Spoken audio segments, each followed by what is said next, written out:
بسم اللہ الرحمن الرحیم۔ مکتوب نمبر 31۔ جب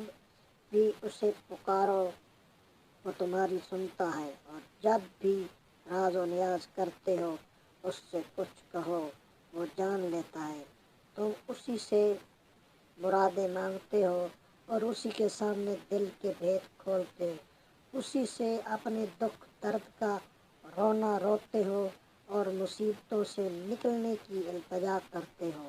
اور اپنے کاموں میں مدد مانگتے ہو، اور اس کی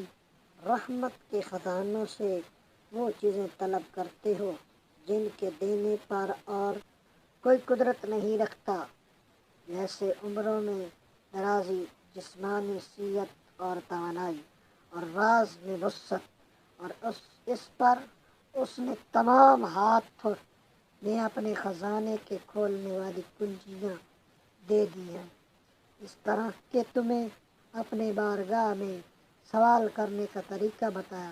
اس طرح جب تم چاہو دعا کے ذریعے اس کی نعمت کے دروازوں کو کھول لو، اس کی رحمت کی چالیوں کو برسا لو۔ ہاں، بعض اوقات قبولیت میں دیر ہو تو اس سے نا امید نہ ہو، اس لیے کہ عطیہ نیت کے مطابق ہوتا ہے، اور اکثر قبولیت میں اس کے لیے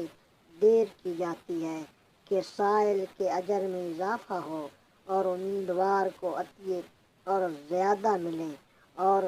کبھی یہ بھی ہوتا ہے کہ تم ایک چیز مانگتے ہو اور وہ حاصل نہیں ہوتی، مگر دنیا یا آخرت میں اس سے بہتر چیزیں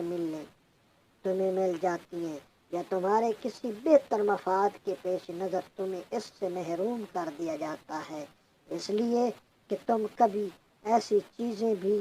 طلب کرتے ہو کہ اگر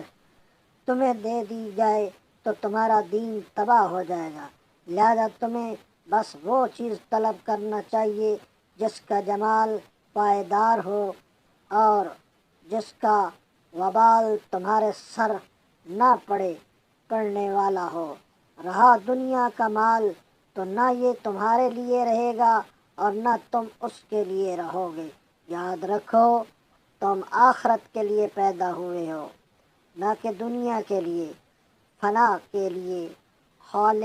خلق ہوئے ہو، نہ بقا کے لیے۔ موت کے لیے بنے ہو نہ حیات کے لیے۔ تم ایک ایسی منزل میں ہو جس کا کوئی ٹھکانہ نہیں۔